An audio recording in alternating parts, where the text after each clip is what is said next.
नमस्कार विद्यार्थियों, पहला एजुकेशन प्लेटफॉर्म पर सभी विद्यार्थियों का स्वागत है। जो भी विद्यार्थी इस चैनल पर को देख रहे हैं वो चैनल को सब्सक्राइब करें, लाइक करें, शेयर करें, क्योंकि इस पर जो बताई जाने वाली है जो जो राजस्थान से संबंधित जो जानकारी है या राजस्थान की ज्योग्राफी से संबंधित जो क्लास है वो आपको निःशुल्क दी जाएगी। और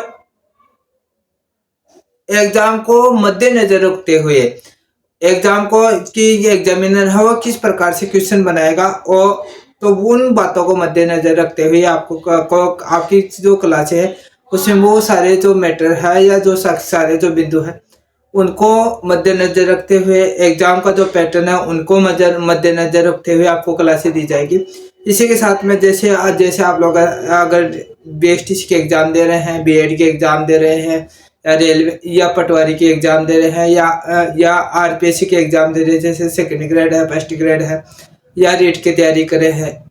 इसके अलावा आप लोग राजस्थान से संबंधित है जो भी एग्जाम्स दे रहे हैं वो सारी की सारी उन विषय वस्तुओं को जो ज्योग्राफी के से संबंधित जो मैटर है अगर वो आप लोग पढ़ना चाह रहे हैं तो आप लोगों को शुरुआत से क्लासें हैं ज्वाइन कर लेना है।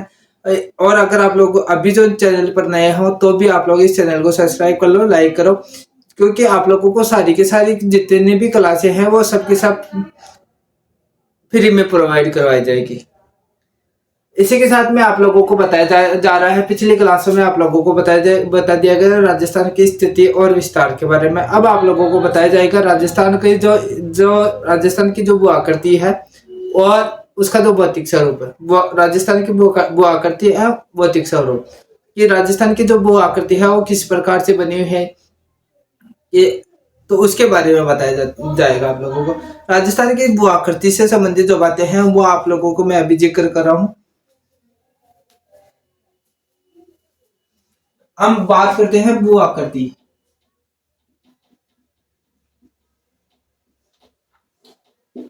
भू आकृति से सीधा सीधा अर्थ है कि जो राजस्थान के पर्वत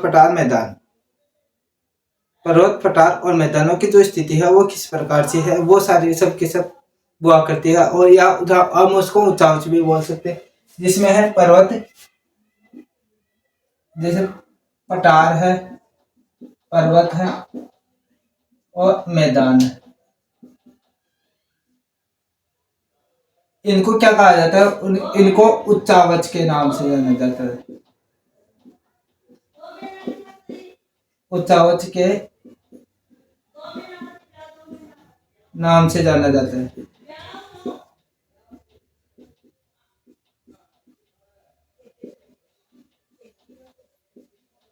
इनको उच्चावच के नाम से जाना जाता है।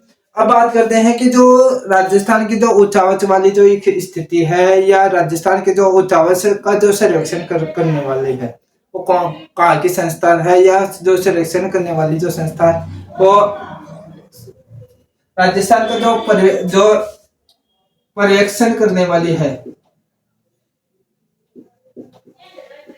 जो उच्चावच से संबंधित है, उच्चावच से संबंधित जो उच्चावच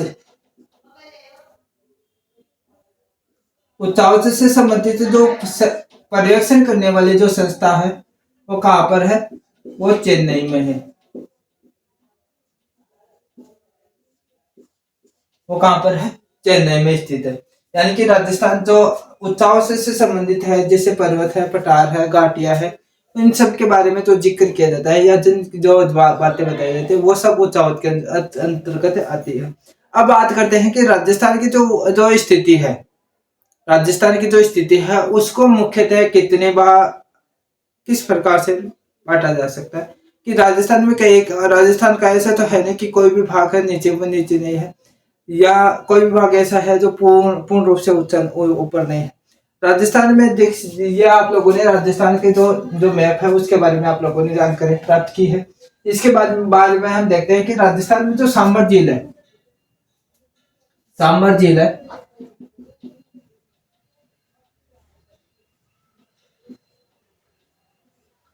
वो जो समुद्र तल है हमारा, हम उच्चावच यानी कि जो चेन्नई है वहां का जो जल स्तर है उसको जो समुद्र का जल स्तर है वहां उसके अकॉर्डिंग माना जाता है कि पृथ्वी का जो है या जो राजस्थान का है, भारत का है, उसके उसका जो समुद्री जो तल है, जो या समुद्र में पानी फैला हुआ है, तो उसका जो तल है उसके अकॉर्डिंग ये माना जाता है कि अगर वहां वहां पर एक एक एक 1 इंच से स्टार्ट कर सकते हैं या 1 सेंटीमीटर से वहां पर स्टार्ट करते हैं कि उस जो तल से है, जो भी ऊपर वाला भाग है वो ऊपर होगा, और जिस उस तल से जो नीचे वाला भाग है वो नीचे होगा।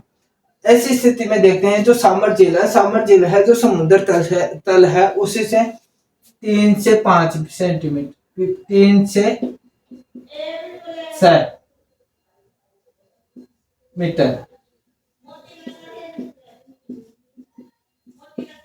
नीचे है, यानी कि जो समुद्र तल है उससे है 3 से 6 मीटर नीचे है।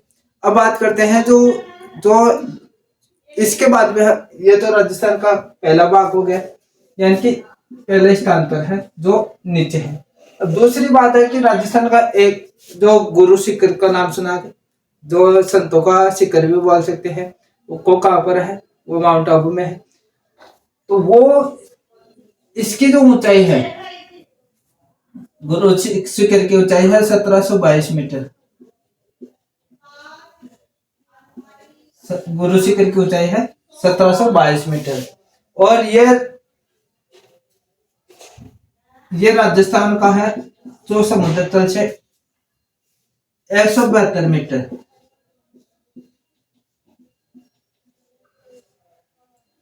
ऊंचा है। 172 मीटर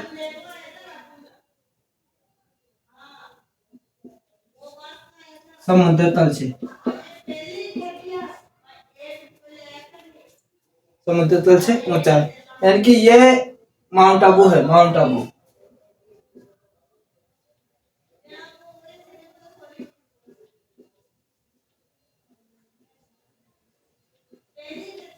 माउंट आबू में क्या है? गुरु शिखर, ये वाला स्थान है।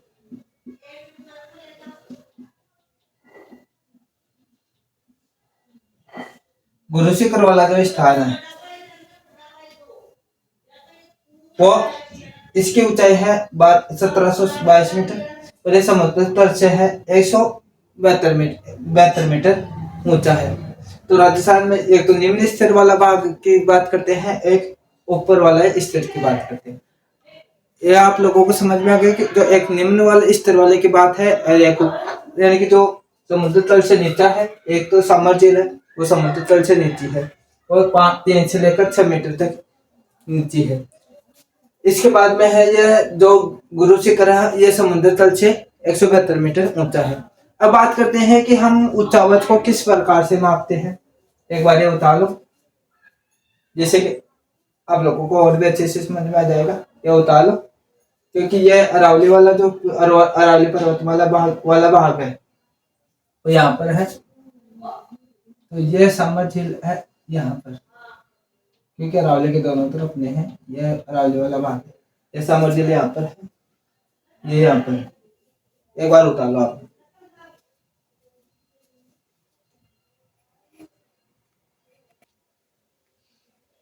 इसके बाद में हम बात करते हैं कि ऊंचाई को किस प्रकार से पता लगाया जा सकता है। जैसे यह एक डायग्राम है, इस डायग्राम में यह वाली स्थिति बनी हुई है। अब यह वाली स्थिति बनी हुई, तो इस वाली स्थिति में क्या होता है कि या इस क्षेत्र में है, यहां तक है पानी फैला हुआ है,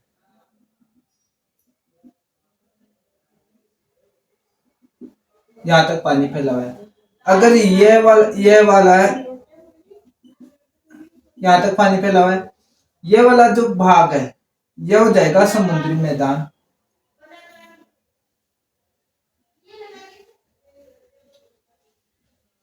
ये वाला जो भाग है वो हो जाएगा गर्द, जैसे मैरीना ट्रेंच है, इनको मैदान कहा जाएगा। ये समुद्री मैदान हो जाएगा। अगर यहाँ पर थोड़ी बहुत छोटी छोटी बड़ी पहाड़ियां हैं तो समुद्री पहाड़ियां हो जाएगी।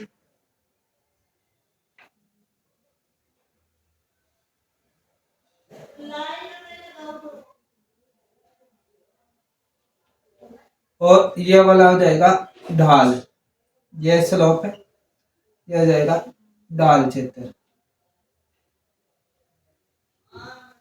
ढाल क्षेत्र। और ये वाला जो हो जाएगा, ये वाला जो भाग है, यानी कि एक पानी है अपने एक निश्चित स्थान पर रुका हुआ है, यानी कि एक पर्टिकुलर स्थान, या इसके अकॉर्डिंग सारा हो जाएगा, तो यह समुद्र,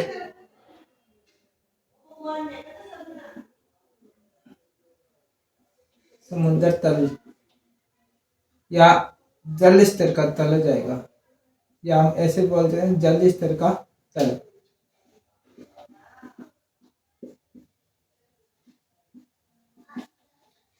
इस इसलिए इसके अकॉर्डिंग है ये सारा पानी है इक्वल इक्वल, क्योंकि पानी है हमेशा एक जो पानी जब भरा हुआ होता है कहाँ जाकर है, क्योंकि आपने देखा होगा, अगर आपने पानी देखा है या आप लोग, वो जैसी आकृति होगी उसके अकॉर्डिंग अपना आकार ले लेगा। ऐसे नहीं कि पानी एक कोने में तो बहुत ऊपर चढ़ा हुआ है, एक कोने में बहुत नीचे। अगर पानी एक अपना जो निश्चित भराव का पेंदा अगर ऊपर नीचे तो कोई बात नहीं, लेकिन अपना एक निश्चित एरिया या एक सरफेस है, वो ऊपर वाला भाग है, वो बिल्कुल बिल्कुल है इक्वल रखता है। या ये आप लोगों को अगर आप लोग ऐसी सिचुएशन देखना चाहते हो तो आप लोग कई बार देखा होगा, आप लोग पानी को कटोरी में डालते हो तो वो पानी क्या होगी, वो कटोरी का आकार ले लेते हैं। अगर पानी को है प्लेट में डालते हो तो वो प्लेट का आकार ले लेते हैं। अगर पानी को बोतल में डालते हो तो पानी है बोतल का आकार ले लेता है। तो वो अपना उसके अकॉर्डिंग वो सिचुएशन के अकॉर्डिंग है चेंज होता है। लेकिन ये समुद्री जो तल है, यहाँ पर पानी जो है बहुत लंबी दूरी पे है, बहुत ज्यादा क्षेत्र में फैला हुआ, तो पानी की स्थिति ऐसी देखने को मिलती है। तो इससे हमारे को पता चलता है कि यह समुद्र तल है या समुद्र की स्थिति है।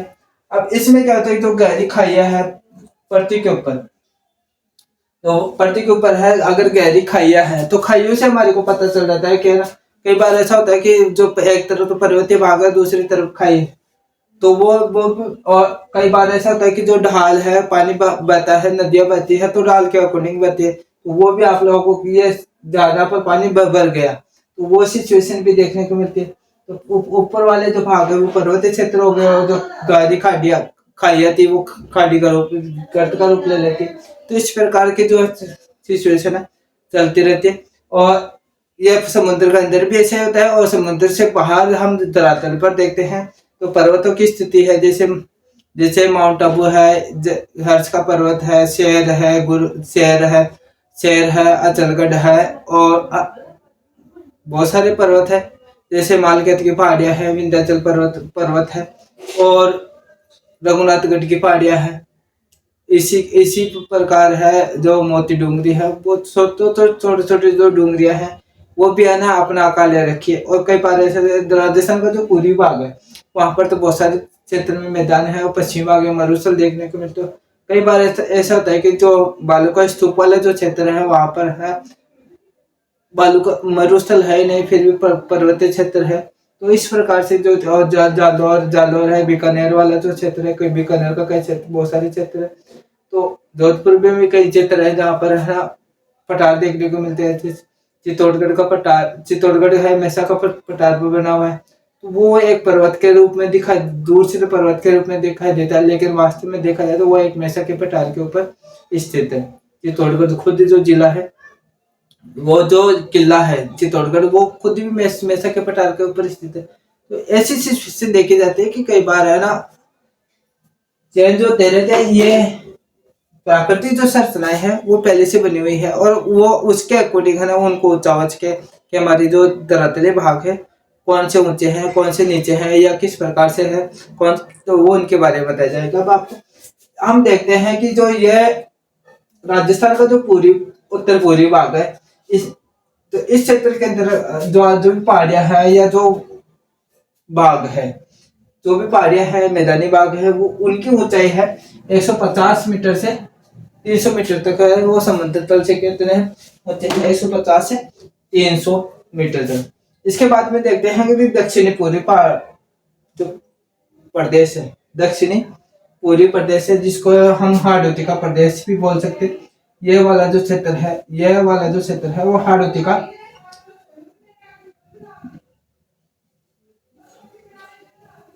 पठार भी बोल सकते हैं। या ये वाला जो क्षेत्र है यहाँ पर है, तो इसकी ऊंचाई है 300 से लेकर तो 600 मीटर तक की देखने को मिलती है। इसके बाद में देखते हैं कि ये वाला जो भाग है ये उत्तरी भाग है और ये दक्षिणी दक्षिणी भाग है। तो दक्षिणी भाग में है सबसे ज्यादा ऊंची पर्वतीय संरचना है वो देखने को मिलती है, क्योंकि माउंट आबू, सिरोही है, डूंगरपुर है, बांसवाड़ा है, तो वो सारी सबके सब है, उदयपुर है। तो वो सारी जो पर्वतीय जो संरचना है वो यहाँ पर देखने को मिलते हैं। तो इस वाले भाग में है 900 से अधिक मीटर ऊंचाई वाले जो जो पर्वत है या ये शिलाकृतियां है वो देखने को मिलती है। और ये पूरे जो शिलाकृतियां है ज्यादातर 900 से लेकर 600 से लेकर 900 मीटर तक की जो शिलाकृतियां है वो समुद्र तल से ऊंचाई वाले भाग है वो यहाँ इन क्षेत्रों में देखने को मिलती है। यहाँ पर है 150 से कम 150 मीटर से कम समुद्र तल से, तो 150 मीटर से कम ऊंचाई वाले भाग है, जैसे जालौर है, जालौर, बालोतरा, बाड़मेर है, इस वाले भाग में है। तो ऐसी स्थिति देख। अब बात करते हैं कि ये 150 से लेकर 130 मीटर के ऊंचाई वाले जो भाग है, तो मरुस्थलीय भाग है, कुछ बालू का स्तूप है, इस स्तूप पाए जाते हैं। तो ये वाले बालू जो क्षेत्र है वो 100 जिसमें है बीकानेर है, श्री गंगानगर, हनुमानगढ़, बीकानेर, फलौदी, जैसलमेर और जोधपुर का भाग। तो ये सारे वाले भाग है 150 से लेकर 300 मीटर तक के जो ऊंचाई वाले भाग है, इनमें देखने को इनकी शिलाकृतियां देखने को मिलती है। तो आप लोगों की समझ में आ गया। उत्तरी पूर्वी भाग है ये 150 से लेकर 150 से लेकर 300 मीटर तक की समुद्र तल से इनकी ऊंचाई होती है। और दक्षिणी दक्षिणी पूर्वी भाग जिसको हम हाड़ौती का पठार भी बोल सकते हैं। हाड़ौती का पठार वाला भाग है या इसके आसपास वाला भाग है। तो इसकी ऊंचाई है, यानी कि ये सारा का सारा भाग है, ये सारा का सारा भाग है दक्षिण पूर्वी वाला भाग है। तो ये इसके है 300 मीटर से लेकर 600 मीटर तक की ऊंचाई देखने को मिलती है। इसकी जो ऊंचाई है पूरा दक्षिणी भाग है, जिसमें डूंगरपुर, बांसवाड़ा, उदयपुर, चित्तौड़गढ़, सलूमपुर, भीलवाड़ा का कुछ भाग आता है, राजसमंद है। तो ये सारे भाग है। तो इसमें है ना 600 से लेकर 900 मीटर तक की जो ऊंचाई है वो इस लाकृति देखने को मिलती है। या कुछ एक भाग तो ऐसे हैं जो 900 मीटर से भी ऊंचे हैं, जैसे माउंट आबू है वो 1722 मीटर ऊंचा है, तो वो 900 मीटर से ऊंचा होएगा। इसके बाद में देखते हैं कि ये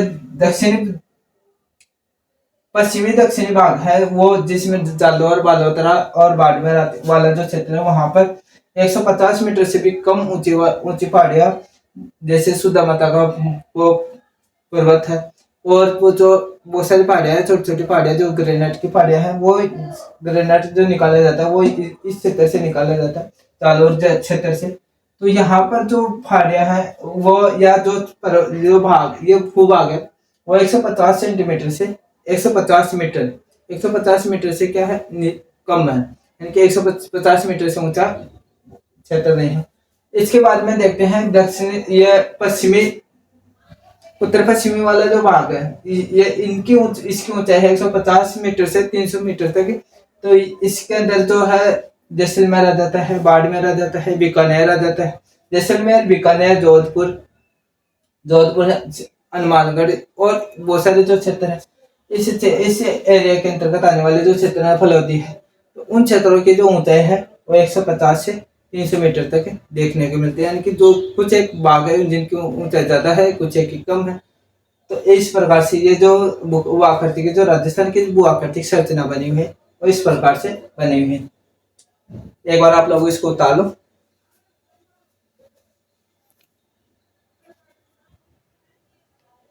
अब आपसे एक क्वेश्चन पूछा जा रहा है कि जो समुद्र तल है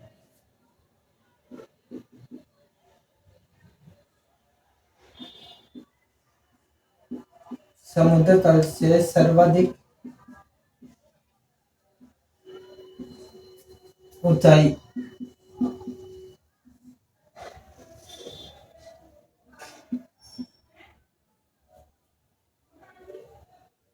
पर स्थित वो भाग है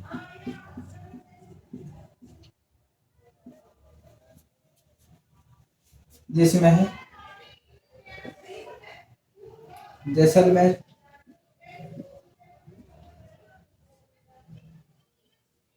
बाड़मेर, बांसवाड़ा,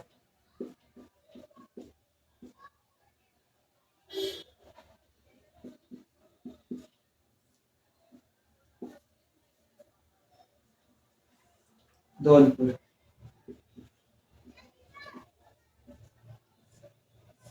तो आपको कमेंट बॉक्स में इसका उत्तर लिख के देना है कि जो समुद्र तल से सर्वाधिक ऊंचाई पर स्थित वो बाग है। अभी मैंने आप लोगों को क्लास में बताया था, और अभी इसका आंसर देना आपको। जैसलमेर है, बाड़मेर है, या बांसवाड़ा है, या धौलपुर है। इसका आंसर आता है, क्या आएगा? आप लोग पहले तो कमेंट बॉक्स में लिख कर बताओ इसका आंसर क्या आएगा। जो 900 मीटर से ऊंचाई वाली जो पहाड़ियां हैं वो कौन से क्षेत्र में है? वो डूंगरपुर बांसवाड़ा वाले जो क्षेत्र है वो उस क्षेत्र में। तो इसका आंसर आएगा 3 बांसवाड़ा। और ये 900 मीटर से ऊंची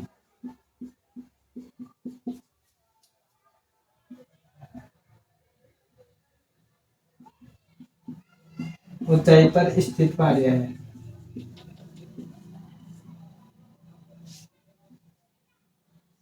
स्थित क्या है? वो बाग है।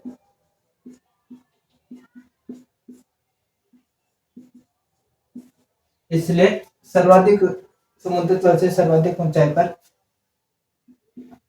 स्थित वो बाग है। कौन सा? बांसवाड़ा। समझ में आ गया आपको? उतार लो एक बार।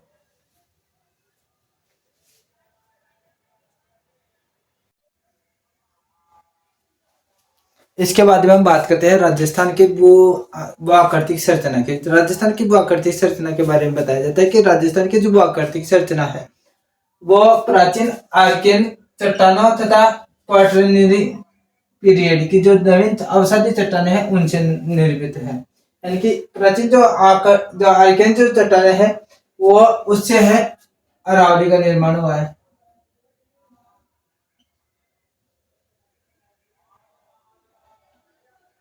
अरावली पर्वतमाला है, उनका निर्माण है। और क्वाटरनरी जो पीरियड की जो नवीन अवसादी जो चट्टानें हैं उसके द्वारा है किनका निर्माण हुआ है? उनका है राजस्थान का जो मरुस्थलीय भाग है, राजस्थान का मरुस्थलीय भाग है उसका निर्माण है हुआ है। यानी कि दो तो एक तो अरावली पर्वतमाला करके आर्कियन जो चट्टानें हैं उनके द्वारा है अरावली पर्वतमाला का निर्माण है। और जो क्वाटरनरी जो पीरियड की जो नवीन अवसादी चट्टानें थी उनके द्वारा है मरुस्थलीय भाग का निर्माण हुआ है। जो अभी ये क्वाटरनरी अवसादी जो चट्टानें हैं इसके द्वारा मरुस्थल का निर्माण हुआ ये भूगर्भवेताओं ने खोज करने के बाद उनको पता चला, क्योंकि ये जो अवसादी चट्टानें हैं वहां पर सबसे यहाँ इस क्षेत्र में है, राजस्थान के मरुस्थलीय क्षेत्र में है। जैसे बाड़मेर है, बीकानेर है, जालोर वाला क्षेत्र है, वहां पर है तेल के कुएं हैं उनकी भी खोज की जा रही है। और बहुत सारे कुएं हैं वो भी मिल गए हैं। इसके साथ में वहां पर कोयले के जो अत्यधिक मात्रा में जो भंडार है वो देखने को मिलते हैं। और बहुत सी जो खनिज है वो सबसे ज्यादा जो आंतरिक खनिज है वो सबसे ज्यादा है, जैसे तेल है और कोयला है, वो मरुस्थलीय भाग में है। तो ये दोनों चीजें कहाँ पर पाई जाती है? सबसे ज्यादा तो जो कोयला पाया जाता है वो अवसादी चट्टानों में देखने को मिलता है। तो ये अवसादी चट्टानें हैं क्योंकि भूगर्भवेताओं ने खोज की थी। और इसके बारे में तो और आर्कियन जो चट्टानें हैं इनकी ये चट्टानें किसके भाग है? अरावली पर्वतमाला का भाग है। अब बात करते हैं कि जो पृथ्वी की जो गर्भी जो इतिहास का जो समय सारणी है वो किस प्रकार से बताया जाए। इसको है ना पृथ्वी का जो भूगर्भ का जो इतिहास था उसको 4 भागों में विभाजित है। प्री कैम्ब्रियन है, पैलियोजोइक है, मेसोजोइक है और सिनोजोइक है।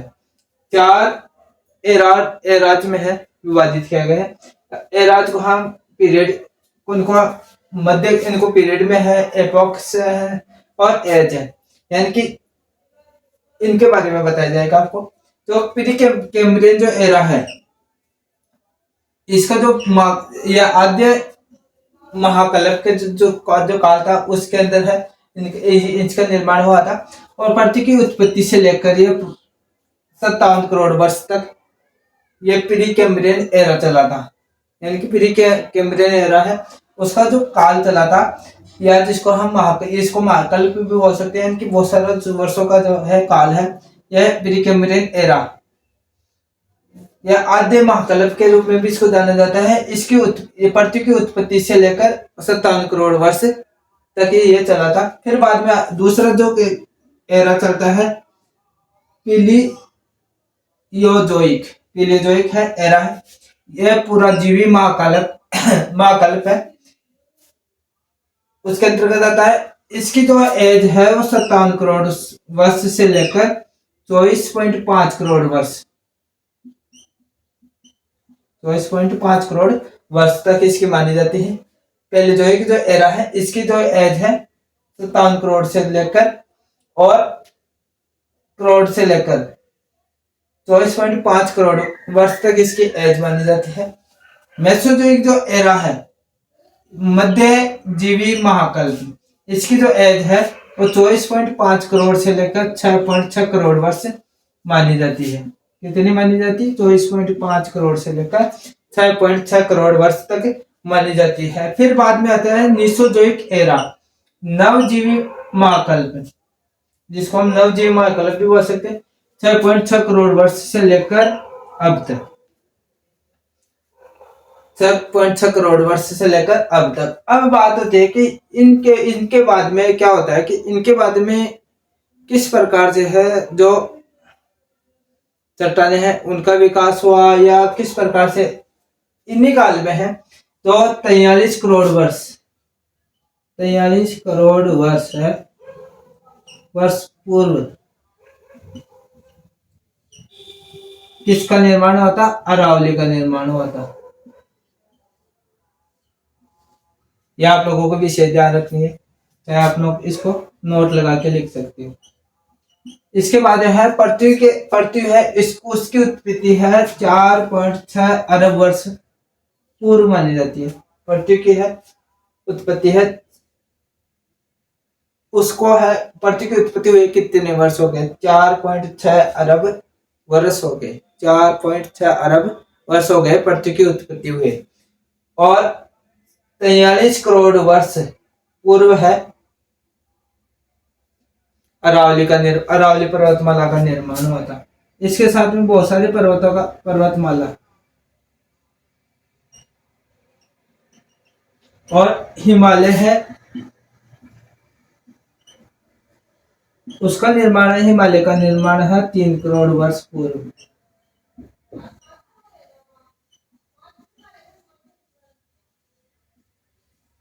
हिमालय का निर्माण है वो 3 करोड़ वर्ष पूर्व हुआ है।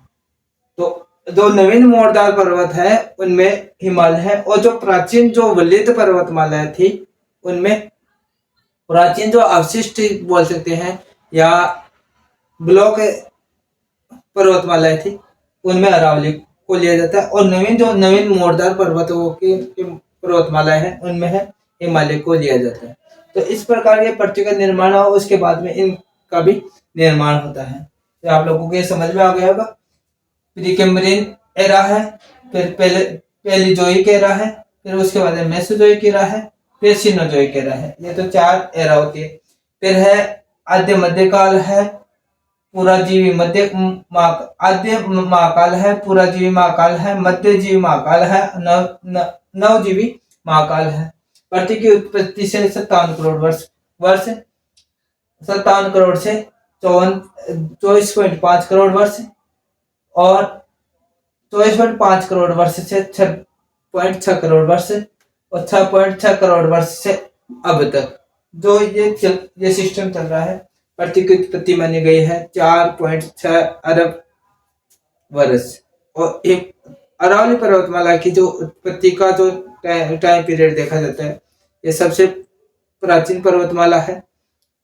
सबसे अवशिष्ट पर्वतमाला है और यह अरब सागर की पुत्री के नाम से भी जाना जाता है इसको। इसका निर्माण हुआ था वो 43 करोड़ वर्ष पूर्व हुआ था। हिमालय का जो निर्माण हुआ था वो 3 करोड़ वर्ष पूर्व हुआ है। तो इसको नवीन मोरदार पर्वतों में है या नवीन वलित पर्वतमालाओं के अंतर्गत चुना जाता है। और इसको अवशिष्ट पर्वतमाला, अरावली को अवशिष्ट पर्वतमाला है या विशिष्ट पर्वतमाला है, या इतने 43 करोड़ वर्षों से लगातार अपरदित होने के कारण है, सारी मिट्टी है। तो आपने देखा होगा जो अरावली पर्वतमाला को कोई भी पर्वत ले लो आप, अगर वहां पर उसके ऊपर पहुंचकर देखते हो तो उसके आसपास में है, बहुत सारे क्षेत्र में है, वो दूर दूर तक मिट्टी फैली हुई है।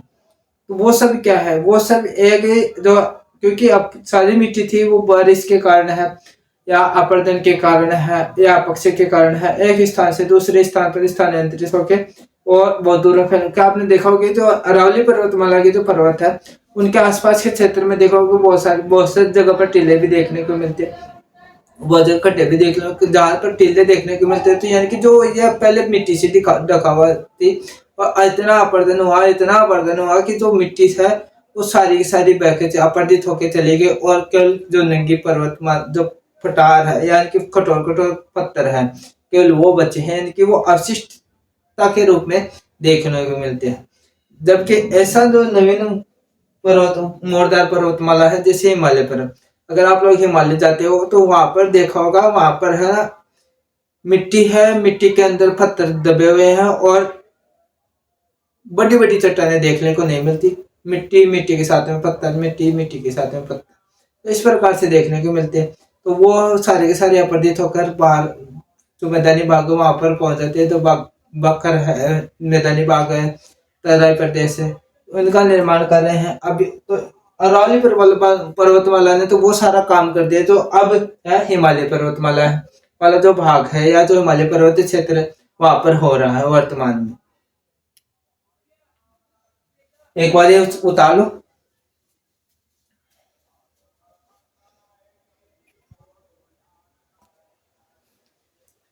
इसके बाद में देखते हैं कि राजस्थान भूतत्व